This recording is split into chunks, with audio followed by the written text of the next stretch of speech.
칭하대 사회학과 수르니핑 교수는 인터넷 영상을 통해 거대한 실업 물결이 오고 있다며 실업의 물결에 가장 먼저 휩쓸리게 될 영역은 부실 부동산 회사의 대규모 정리 해고와 외국 회사의 철수라고 밝혔습니다.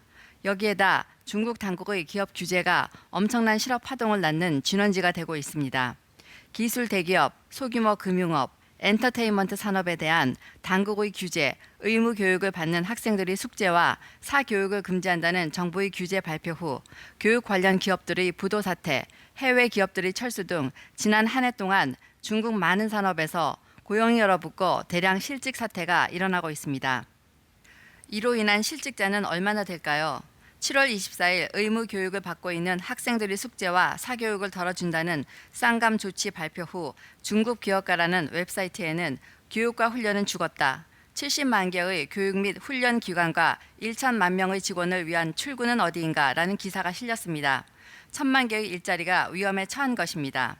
다수의 교육기관이 부도를 선언하고 어떤 교육기관은 등록금을 환불하지 못해 곳곳에서 학생들과 학부모들이 항의 시위를 촉발했습니다.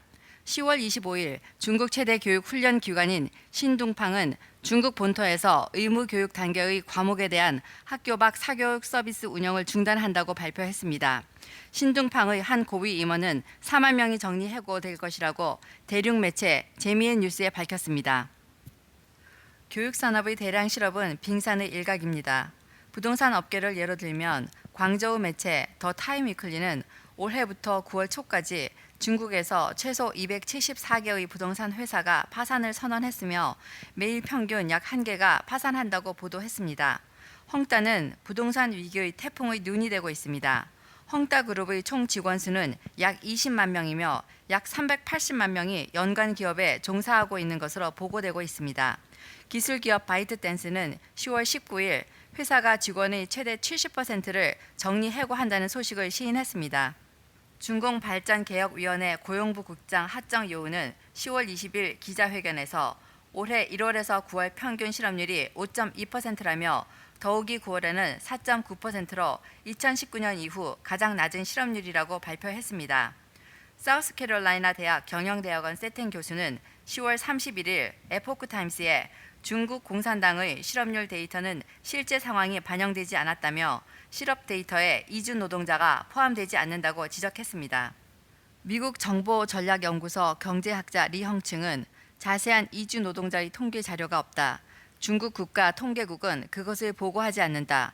외부 세계에서는 중국 이주 노동자의 수가 1억 5천만 명 이상으로 추정한다고 밝혔습니다.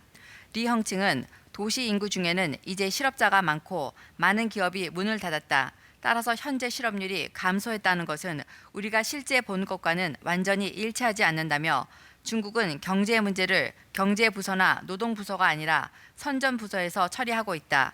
그들의 수치는 실제 상황을 반영하지 않는다고 말합니다. 2020년 12월 중국 공산당 국가통계국은 실업률이 약 6%에 머물고 있다고 밝혔습니다.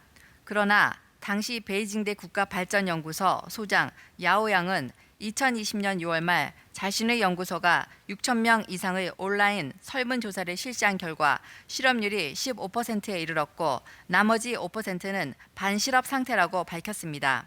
중국 고용 인구인 약 8억 명을 기준으로 계산하면 그 당시에만도 억이 넘는 사람들이 실업 상태였던 것입니다. 진실탐사대 이지선이었습니다.